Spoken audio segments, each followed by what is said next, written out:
Look around you. Look at your life, the path you're on, the dreams you chase, the person you believe yourself to be. What if, beneath the surface of all you've built, a quiet, unsettling question has begun to stir?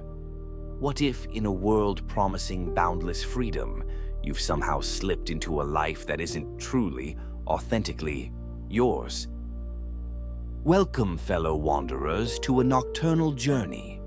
As the world outside settles into its slumber, we embark on an inward voyage, guided by the quiet echoes of our own choices. Tonight, we speak not of grand conspiracies or external forces, but of a far more intimate yet pervasive trap, the Frommian freedom trap. It's a paradox woven into the very fabric of modern existence, where the abundance of choice can subtly, almost imperceptibly, lead us away from ourselves. We live in an age of unprecedented liberation. We can choose our careers, our partners, our beliefs, our very identities, with a fluidity unimaginable to generations past. Yet, for many, this freedom often feels less like an open sky and more like an endless, confusing maze. Why, when the world seems to offer everything, do so many feel a whisper of emptiness, a yearning for something undefined? This isn't about blaming anyone or finding simple answers. This is about deep reflection. It's about gently peeling back the layers of expectation, societal whispers, and unconscious habits that might be sculpting your reality rather than your deepest, truest self. We'll draw on the quiet wisdom of thinkers who dared to look beyond the obvious, those who understood the delicate dance between genuine freedom and its clever disguises. Consider the subtle currents of conformity that Erich Fromm warned us about, the hidden ways we surrender our unique voice for the perceived comfort of belonging, or the relentless striving for significance that Alfred Adler spoke of, often driving us down paths chosen not by desire, but by a desperate need to prove worth. Tonight, let us simply be curious. Let us invite a gentle existential unease, not to cause anxiety, but to ignite genuine inquiry. For only when we acknowledge the possibility of living someone else's life can we truly begin the journey back to our own. Imagine a vast, shimmering echo chamber. From the moment you drew your first breath, this chamber has been filled with voices. The loving whispers of parents, the firm advice of teachers, the casual pronouncements of friends, the booming pronouncements of media, the constant hum of social media. Each voice, each expectation, each ideal reverberates, leaving an imprint on the soft clay of your subconscious.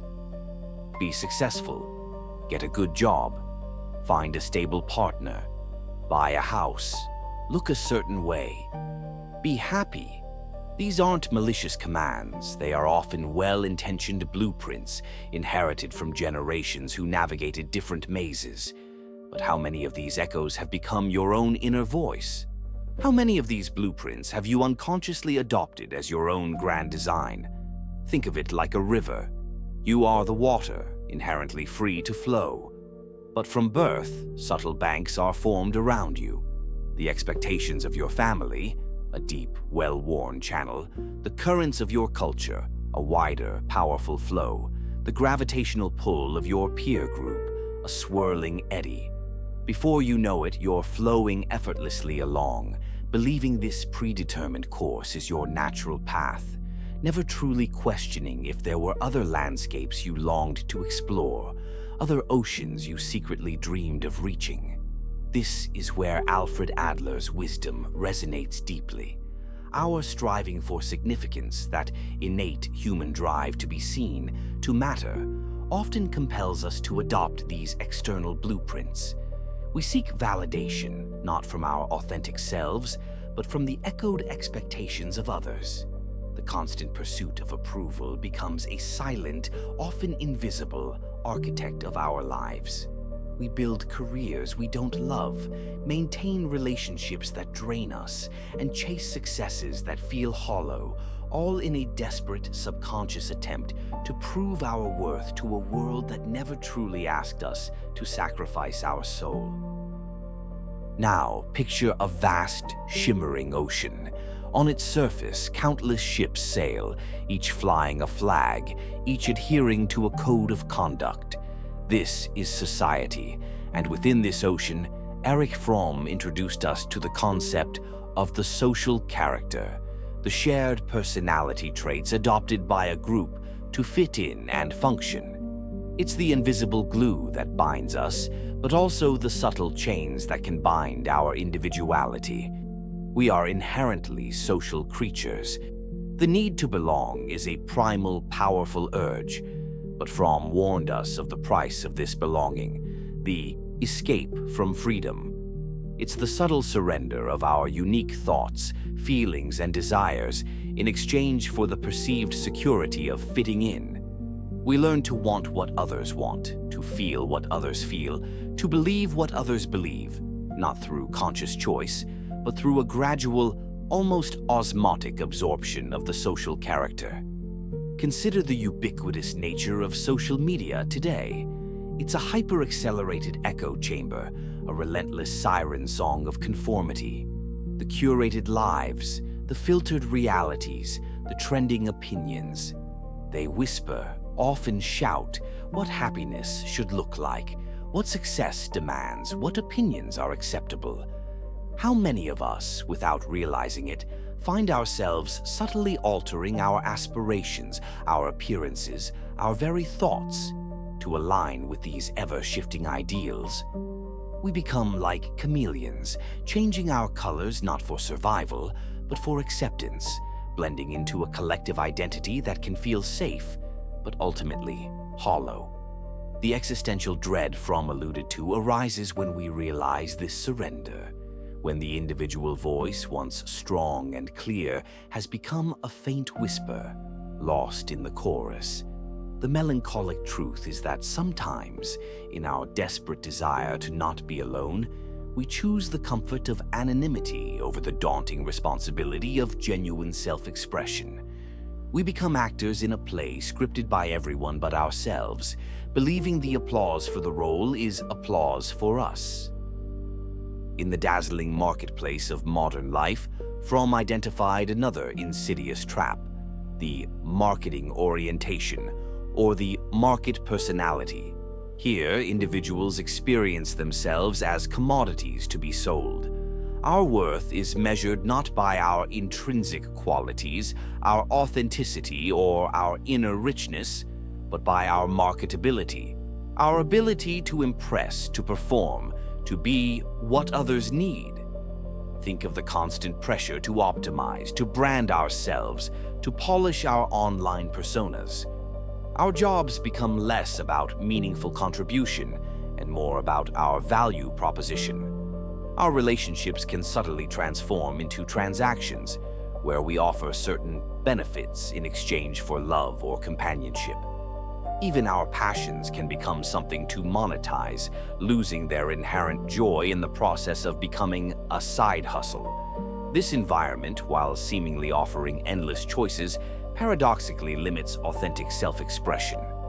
When you constantly package yourself for external consumption, your inner compass can become distorted. What do you truly desire when you're not trying to impress, not trying to sell, not trying to fit a mold? The market personality, in its relentless pursuit of external validation, often leaves us disconnected from our genuine desires, our core values, and the very unique qualities that make us, us. We become brilliant performers on a stage we didn't choose, reciting lines we didn't write, and wondering why the standing ovation feels strangely empty. Beneath these layers of social conditioning and external expectations, Arthur Schopenhauer's concept of the will casts a long, fascinating shadow. For Schopenhauer, the will is a blind, irrational, ceaseless striving that underlies all reality. It's the fundamental unconscious urge to exist, to manifest, to propel itself forward. In us, this will often manifests as unconscious desires, impulses, and deep-seated fears that drive our actions, even when our conscious minds believe we are exercising free will. Imagine you're standing at a crossroads, believing you're making a purely rational decision about your career.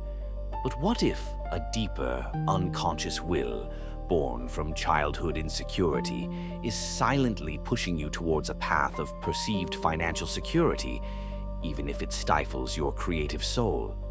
Or what if a subconscious fear of loneliness, an inherited longing for connection, drives you into a relationship that doesn't truly fulfill you, but simply provides the comfort of not being alone?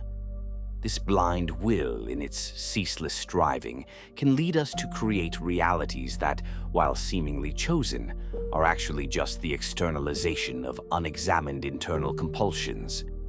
The melancholy arises when we glimpse this truth, when we realize that what we thought were our free choices were, in fact, the predetermined outcomes of deeper, unacknowledged desires and anxieties.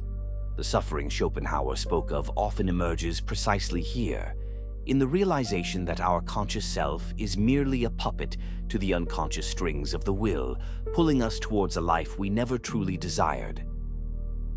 But there is a potent countercurrent, a challenging whisper in the night, from Friedrich Nietzsche, the will to power. This is not merely about dominance, but about growth, self-overcoming, and the fundamental drive to interpret, value, and create. It's the inherent urge to become more, to actualize your potential, to stamp your unique signature onto existence. If we have been living someone else's life, it is because our own will to power has been dormant or misdirected. We have allowed others' values, a slave morality of conformity, as Nietzsche might put it, to define our worth rather than asserting our own. The true task, then, is to awaken this inherent creative force within us, to become the self-authors of our own lives. This means confronting the discomfort of radical self-honesty. It means looking into the abyss of your own desires, even if they contradict the world's expectations. It means daring to create your own values, to define your own meaning, to forge your own path, regardless of whether it's popular or comfortable. The fear of this freedom, as Fromm highlighted, is immense. It is easier to follow, to imitate, to conform. But true power, true authenticity, lies in daring to stand alone, to craft a life that is uniquely, defiantly yours. It's a lonely, exhilarating climb up your own mountain, not the one prescribed by the crowd. So how does one begin to sense if they are indeed living someone else's life? The signs are often subtle, like persistent whispers in the dark. A dull ache of dissatisfaction, not outright misery, but a persistent feeling that something is missing, a quiet yearning for more or different. A sense of obligation masking joy. You perform tasks, attend events, or maintain relationships out of a sense of duty rather than genuine enthusiasm. The shoulds outweighing the wants. Your internal monologue is dominated by what you should do rather than what truly aligns with your deepest desires. Feeling drained by success, achieving milestones that were supposed to bring happiness, leave you feeling hollow or strangely empty.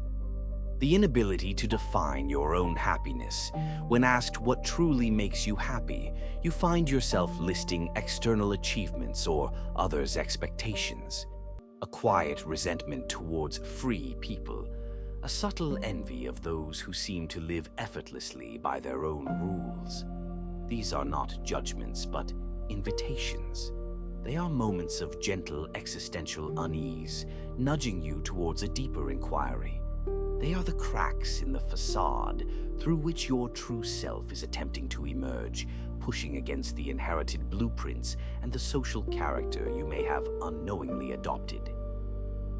The journey back to living your own life is not a grand, dramatic revolution, but a series of small, courageous choices. It begins with pausing. Silence the echo chamber. Create moments of true solitude. Turn off the notifications, step away from the endless scroll, and simply listen to your own thoughts, unadulterated by external noise. What do you hear? What sparks of genuine desire flicker within that silence? Question the why. For every major decision or goal in your life, ask yourself, why am I doing this? Is this genuinely my desire, or is it an echo of someone else's expectation? Dig beneath the superficial reasons. Embrace discomfort. The path to authenticity is often uncomfortable. Saying no to external demands, choosing a less popular path, or challenging ingrained beliefs can feel unsettling. This discomfort is often a sign of growth, a signal that you are shedding the old skin. Experiment with small acts of freedom. Start small. Choose a book outside your usual genre. Spend an hour on a hobby purely for joy, not productivity. Express an opinion that might be unpopular, respectfully, of course. These micro-rebellions begin to reprogram your subconscious and empower your true will. Define your own meaning. As Viktor Frankl taught, meaning is not discovered, it is created. What gives your life purpose, independent of external validation or societal definition? What values are non-negotiable for you? Write them down. Let them be your new compass. Cultivate mature love. As Fromm advised, seek relationships rooted in respect, independence, and genuine giving, rather than need or transaction. Surround yourself with those who celebrate your authenticity, not your conformity. This is the slow, deliberate work of self-authorship. It's about dismantling the invisible walls built by others' expectations and the social character, and rebuilding from the ground up with bricks forged from your own unique truth. It's about letting your own inherent will to power, Nietzsche, define your reality, rather than the dictates of the unconscious will, Schopenhauer. So, as the night deepens and the world sleeps, let us return to that unsettling question. Are you living someone else's life? The answer is not meant to condemn, but to awaken. The truth is, many of us, for understandable reasons of comfort, security, and belonging, have unknowingly surrendered pieces of our authentic selves. But the beautiful paradox is this. The moment you begin to acknowledge this possibility, the moment you invite that gentle existential unease, you have already begun the journey of reclaiming your life. You are stirring the sleeping giants within, your innate creativity, your unique desires, your sovereign will. You are beginning to listen to the whispers of your own soul rather than the echoes of external expectations. The reward for this brave inner journey is not merely a different life, but a life lived with a profound sense of awe and wonder. It's the awe of stepping fully into your own story, of feeling the resonance of genuine choice, of recognizing the exquisite uniqueness of your own being. It's the quiet thrill of knowing that the reality you are weaving, stitch by conscious stitch, is finally, authentically, truly yours. Tonight, before you sleep, I invite you to a simple yet powerful thought experiment. Imagine your deepest, truest self. What does it yearn for, free from all external expectations, all societal pressures, all fears of judgment? What would a single day look like if you lived it solely from that place of unfiltered authenticity? Don't judge it, just observe it. Let that image settle in your mind. This is your personal blueprint. And then, tomorrow, choose one small, seemingly insignificant action that aligns with that authentic yearning. One small step towards reclaiming your sovereign self. In the comments below, share one small should you're willing to question, or one small want you're willing to embrace this week. Let us know how this exploration resonated with you. Your insights fuel this collective journey. If this journey touched you, please give this video a like, subscribe to the channel, and hit the notification bell to join our growing community dedicated to deeper self-understanding and authentic living. The greatest adventure awaits, and it begins within you.